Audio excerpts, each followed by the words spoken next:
Christabel, students of the Department of Economics, delegates, friends, colleagues. It's a great opportunity for me to participate in this very unconventional seminar.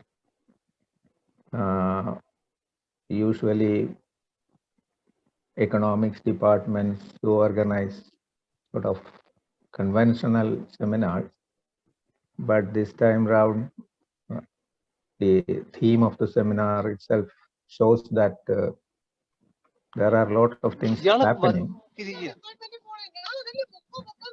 There are a lot of things happening outside of the usual structure that we usually envisage. My task here is to offer the valedictory remarks, and I do not know whether my topic would easily fit into the general format of the seminar, but I do believe that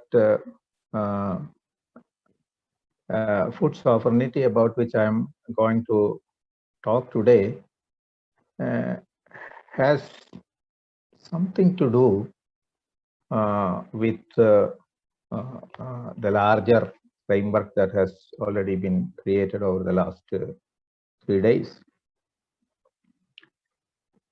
According to the global report on food crisis that was published in 2020, it was published a few months back, the number of people in crisis or worse, this is a stage which they have envisaged the most precarious situation, crisis or worse, is 135 million, and another 183 million spread in 47 countries are stressed.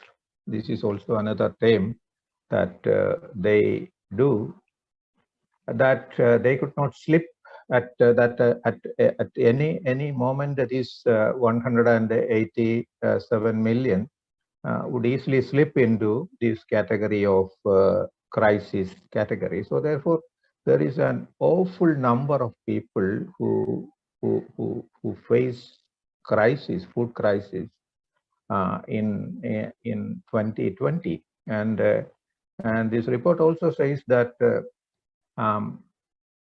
over the last 3-4 years, the number has been growing. The number has been growing, and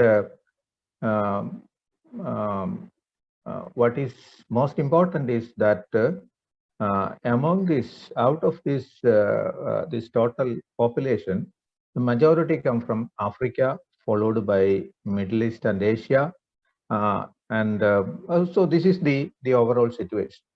So what I'm saying is that although the world has enough food to feed everyone, food supply and distribution is not even in space and time. So this is the most unfortunate thing that we face now. We have enough food grains, we have enough food stuff now, but there are an awful number of people who go hungry every day. So this is the kind of contradiction that we face now. So therefore, thinking about this issue of the food crisis, one has to go back to history and to trace about the genealogy of food regimes. And while examining the genealogy of food regimes, one can identify 3 broad periods.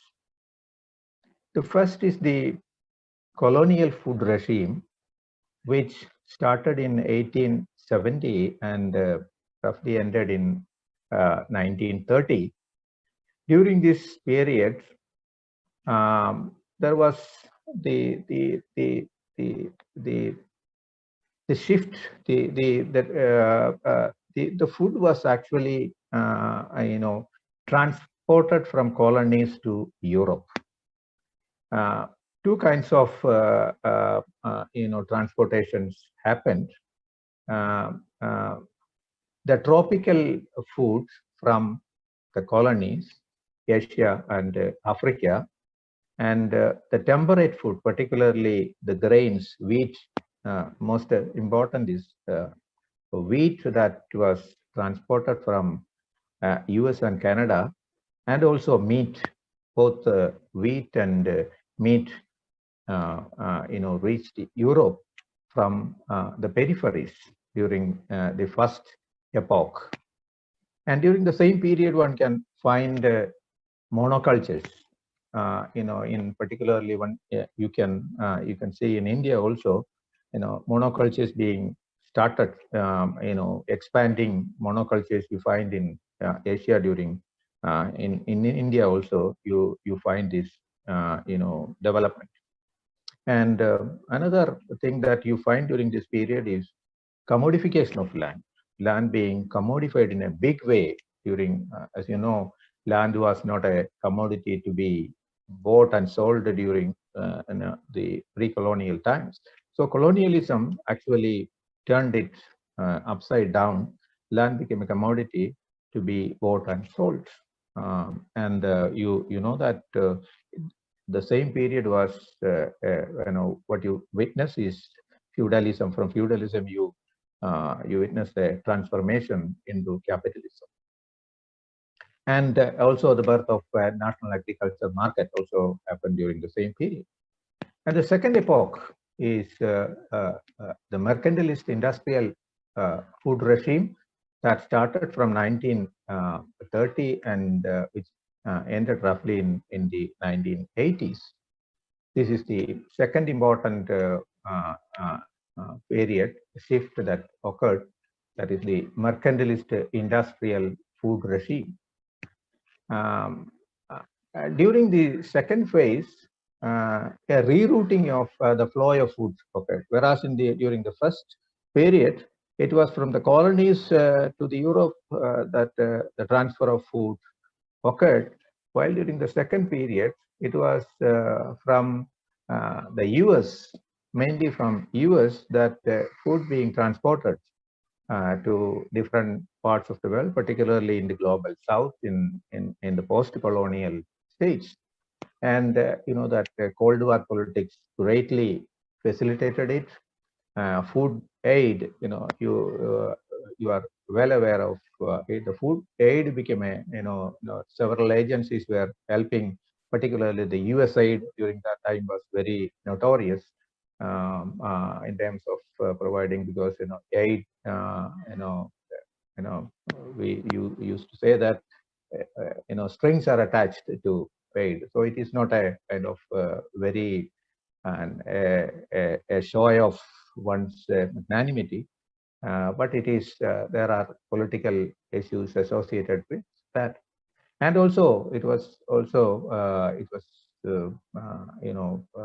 this aid was aimed at aligning countries on the side of the capitalist powers. In that way, it is something against communist countries during that time. And this is also the period of developmentalism, and the developmental state's task was to the reorganization of agriculture on modern lines, particularly the green revolution, hybrid seeds. Not only green revolution, you have blue and white revolutions also occurred during the same period. And the mantra, the emphasis was on production and productivity. That was the most emphatic theme during that during that period. And during the same period, one can identify a new international division of labor in agriculture, a new international division of agriculture that one can find during the period. Capitalist accumulation was happening, particularly in the OECD countries, and it was so flexible and mobile that it could reach any part of the world, particularly in select countries in the south. Global commodity markets were created. TNCs were, asserting its importance. Agro-food industries were coming up. What one can see, a supermarket revolution also. Everywhere you find supermarkets, and new patterns of consumption also that one sees during the same period. And what happened during the period was the local agricultural economy was marginalized. Immiseration of small and marginal peasants occurred during the same period. The plummeting of prices of commodities, rural unrest, migration of people who got unemployed, the migration of people into urban locations. All these things occurred during the same period. So these are some of the identifying patterns that one finds during the second phase. During the third phase, you find a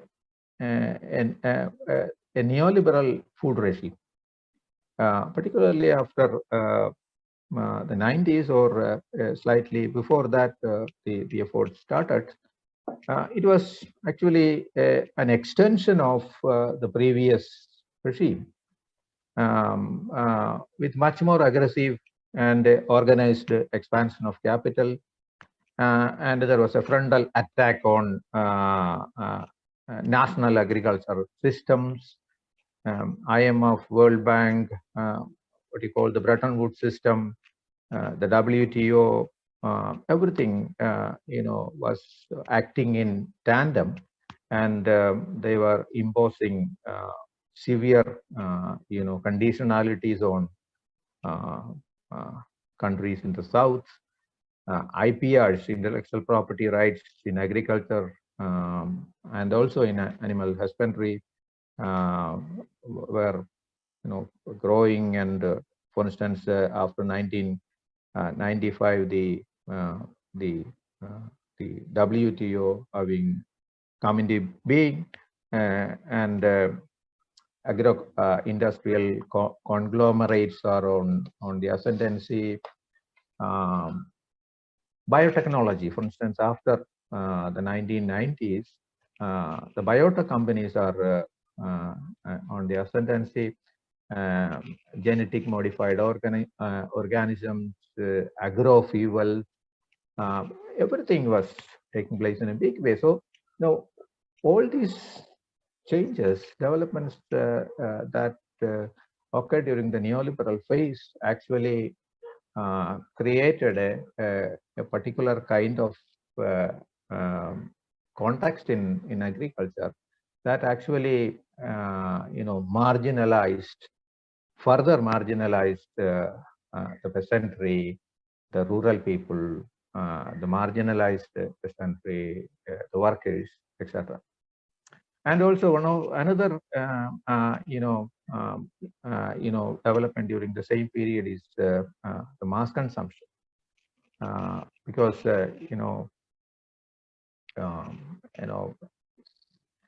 people, citizen, or individuals are identified on the basis of individual as consumers, individual not as citizens or human beings, but individuals as consumers.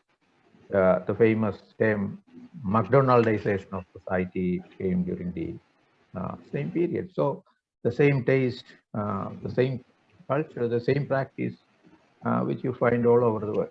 So this is the kind of transformation which occurred during the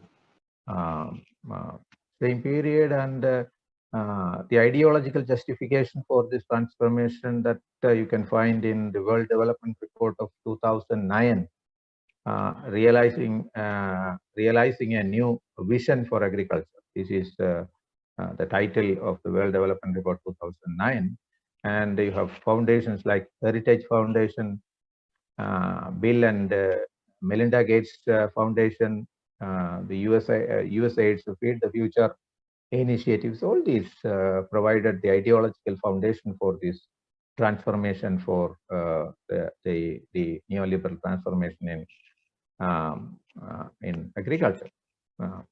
And by the same time, there is a reformist trend also that one can find, particularly after the 1975, because the literature being produced by the Food and Agricultural Organization, which also emphasizes on rethinking on the agriculture sector, the strengthening of the state system,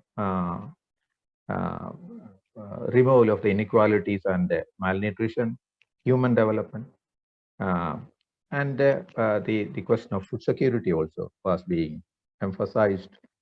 The UN Commission on Sustainable Development, various food policy councils, all these agencies actually, was slightly, advocating a different policy towards food, not advocating altogether, advocating the neoliberal policies. So now we look at the question of food security to food sovereignty. What is food security, and what is the problem with food security, and why should we need a food sovereignty? This is what I propose to discuss now. So the food security discourse came during the 1974 World Food Price crisis, which occurred in 1974. The UN Committee on World Food Security in 1996 said that food security is it is defined as the means that all people at all times have physical, social, and economic access to sufficient, safe, and nutritious food that meets the food preferences and dietary needs for an active and healthy life. So this is what the food security is all about. And the Food and Agriculture Organization has identified 4 pillars of food security: availability, access,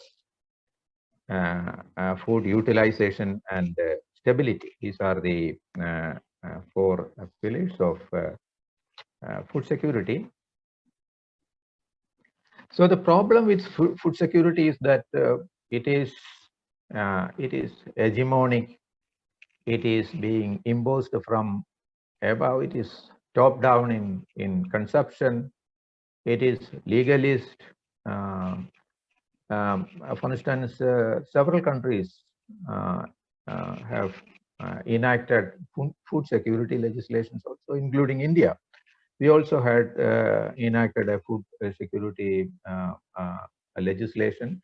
But despite this food security legislation, our the crisis that face is amazing.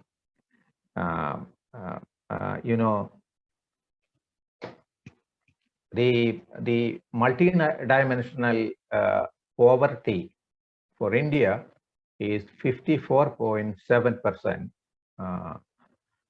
This is and the official what the official government of India, what the government of India says is only 6.7. There are different calculations. I don't want to go into that. The Tendulkar Committee, the Saxena Committee, the RBI, Rangarajan Committee, and all committees differ in terms of uh, the poverty, and the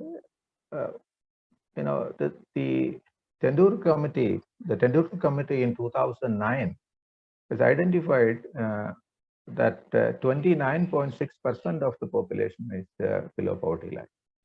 And for that, he identified 27 rupees a day for the rural people and 33 rupees for the urban.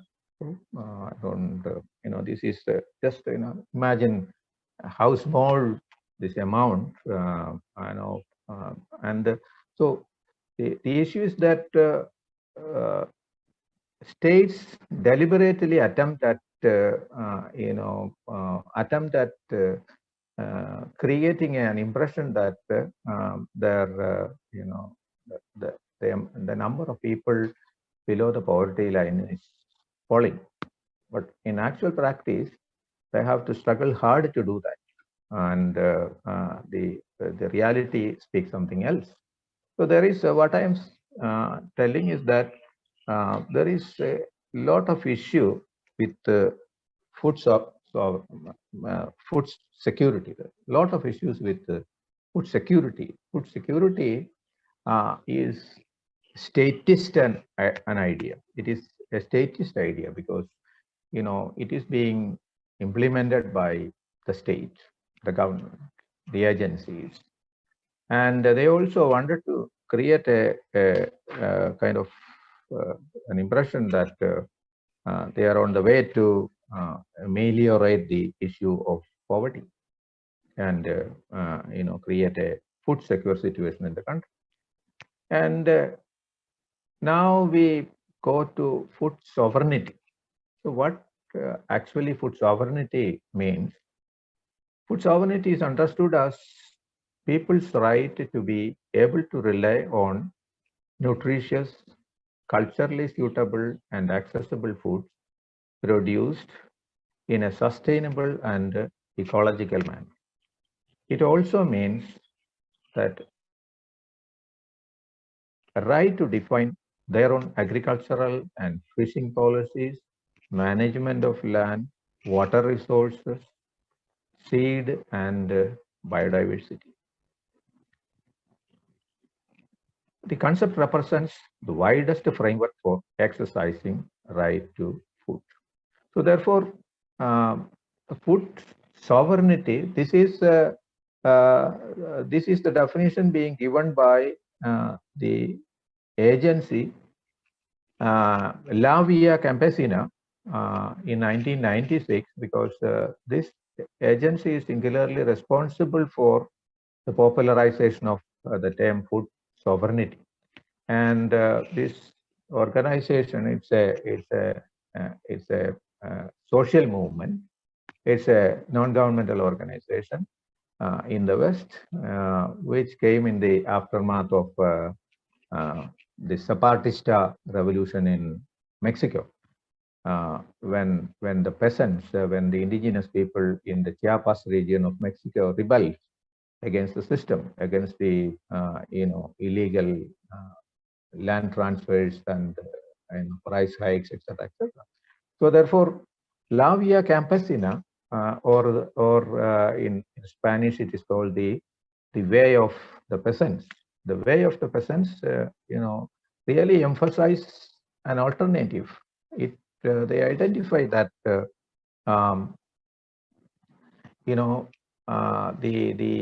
the factory production of food, or the capitalist system of food production is disaggregated. It is separated. Food producer and the consumer. These are all unrelated, differentiated individuals. They are not connected in no ways. But food sovereignty, on the other hand, talks about the connections with land, with all other apes, biodiversity, and other features. So food sovereignty is understood differently by different people. Uh, um, Food sovereignty actually is not, or one cannot define it in a fixed manner. You can have your own definitions about food sovereignty because it is being understood differently by different people. It is more of a, actually, it's more of a movement than an end point. It is still evolving. It is still developing. So therefore, food sovereignty includes many things. And by way of including all these aspects, it develops, it grows, it challenges existing notions, etc., etc. And that is why I said that it is understood differently by different sections of people. Uh, um, for one set of people, it is a better state regulation, stronger and better state regulation over food and agriculture, a kind of the administrative structure, the strengthening of the state apparatus can be ensured, and so by ensuring that food sovereignty could be achieved. For others, it's a normative tool to denounce neoliberal policies and institutions and regimes. For a third section of people, it is the valorization of the community, valorization of the local. So there is you find there is a contrast between food security and food sovereignty in the sense that the latter emphasizes so much on the local. So personal control over food systems, buying the local, organics, farmers markets, etc. So in that way, a valorization of the local is one way of addressing the food sovereignty. And fourthly, right to alternative agriculture policies and practices based on sustainable production is one way of looking at food sovereignty. Then you can look at it from the gender point of view, women empowerment, the feminist mode of co-production and ecology, because in majority of the global south, in the countries in the global south, women constitute, they are actually the producers of agriculture. Something like 70% of the activities in the agriculture being performed by women. So therefore, it is the empowerment of women. And then the indigenous people and their cultures. So therefore, food sovereignty implies the preservation of indigenous cultures, knowledges, and practices. And lastly, food sovereignty can be an expansion of democracy also. It's a more the frontiers of democracy could be further expanded by way of making it more inclusive, more participatory, then opens up the scope for deliberation. So a lot of things could be possible by way of understanding, food security or with democracy. So therefore, I wouldn't say that one meaning alone is alone explains the food security, but all the meaning, all the what I have said, in a way explains food sovereignty. Now, let me define sovereignty, because it is it's a tricky concept. It is also very important. One has to analyze. One has to interrogate the idea of sovereignty, because it is a supreme legitimate authority. Actually, sovereignty is traditionally understood as a legitimate authority over a defined territorial unit, a territorial space, who and this the sovereign has the right to interpret law and exercise coercion. So a lot of things could be possible for the sovereign. This is the Westphalian idea of sovereignty, and this Westphalian idea of sovereignty has undergone change in recent times. Now, when it comes to food sovereignty, this political, this state-centric, this juridical understanding of sovereignty has undergone change. Sovereignty now is non-territorial. Sovereignty now is non-territorial, it is more social. So therefore, a constructivist understanding of sovereignty is required. When you want to understand the idea of food sovereignty, a constructivist idea of sovereignty is required, because here sovereignty has to be challenged and the sovereignty has to be made or remade. So this is the idea of sovereignty. And when it is non-territorial, it comes more closer to sovereignty of over water, sovereignty over minerals, sovereignty over biodiversity, sovereignty over food, sovereignty over culture or technology. So therefore, you can have alternative sovereignty over what is so closer to the life of people. And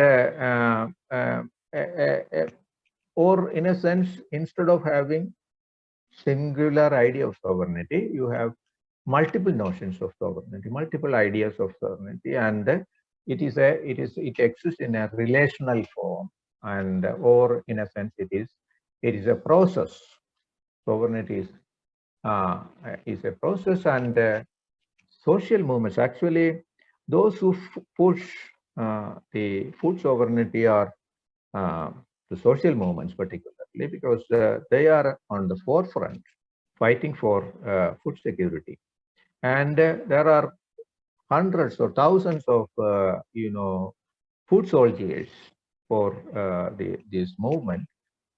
Thousands of organizations also spread across the world fighting against the neoliberal structure and creating alternative sovereignties, alternative claims, and and also alternative spaces also in the society. Although these spaces are so small, so feeble that these voices could be sometimes, but nevertheless, that has created an alternative in the global food regime. And now I come to the 6 pillars of food sovereignty. I will go very quickly over it and try to conclude. This 6 pillars of sovereignty was taken from the Nileni Declaration of 2007, which is very important. The first pillar is focused on food for people. The right to food which is healthy and culturally appropriate. This is very significant. The right to food which is healthy and culturally appropriate. So here, the question of eating. What is eating? Eating is a public and social action, actually. Eating is a public and a social action. The food forms the social identity and solidarity. Actually, the food we eat, is actually a form of create a form of social solidarity and identity. Actually, it is from eating. So you can have two notions about eating. A scholar called Gustavo Estiva in 1998, he distinguished the two acts of eating. One act of eating is called the comida, COMIDA. The comida is in this process, food as a communal experience. Food is understood, or eating is understood as a communal experience. And the second, Estiva identifies as the alimento, ALIMENTO.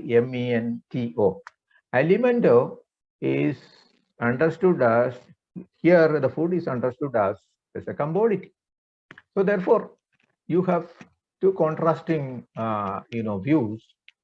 Eating actually is not a simple act. It is a social act. It is a political act, and also it is an inclusive process. Also, it creates a social solidarity also, and it can be, on the other hand, it can be a commodity also, where you don't have to go into the history of that, where when you get right on your table. So you don't have to worry about the history of it, who produced it, how it was produced, and what kind of labor that went behind it, etc., etc. It is none of your concern. So this is first idea, first pillar of food sovereignty. The second pillar, it is called it values food providers. Smallholder farmers suffer violence, marginalization, and racism from the corporate landowners and governments. People are often pushed off their land by mining concerns or agribusiness. Agriculture workers can face severe exploitation and even bonded labor.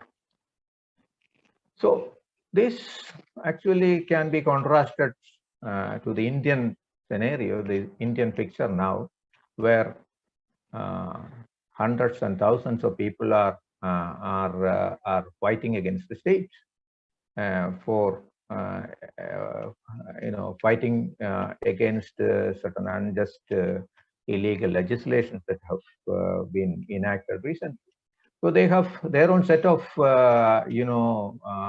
complaints against the state, and actually here what you can find this contrast, where the farmers are actually viewed as enemies, or enemies of the state, or their work is undervalued. So this is what happens, and this is the second pillar of food sovereignty as enunciated in the Naileini Declaration. And the third is localization of food systems, because the entire idea of food sovereignty is built on a bottom-up understanding. It is not a top-down. So the whole thing has been prioritized in the sense that the bottom level is the most important. And this is what it implies. And the fourth puts control locally, control over territory, control over land, control over grazing lands, control over water, seeds, livestock, fish population, etc. And the fifth aspect builds knowledges and skills, appropriate knowledges and technologies. It emphasizes on the appropriate knowledges and skills. Here, what is rejected is hegemonic science and technology. So, what you find in food sovereignty is that the science and the existing science, the practice of science and technology creates all kinds of what Vandana Shiva calls the treadmill of technology. So this is upon you, upon the peasants. So therefore, alternative and appropriate knowledges and technologies is essential to bring about food sovereignty. And finally, it works with nature for resource conservation, greenhouse gases, the emission of greenhouse gases is reduced. Then emphasizing on low energy pathways, etc. So these are some of the aspects that the food sovereignty emphasizes. I don't want to go into the details of that because I have few more things to say, but I think I should stop here and wait for if we have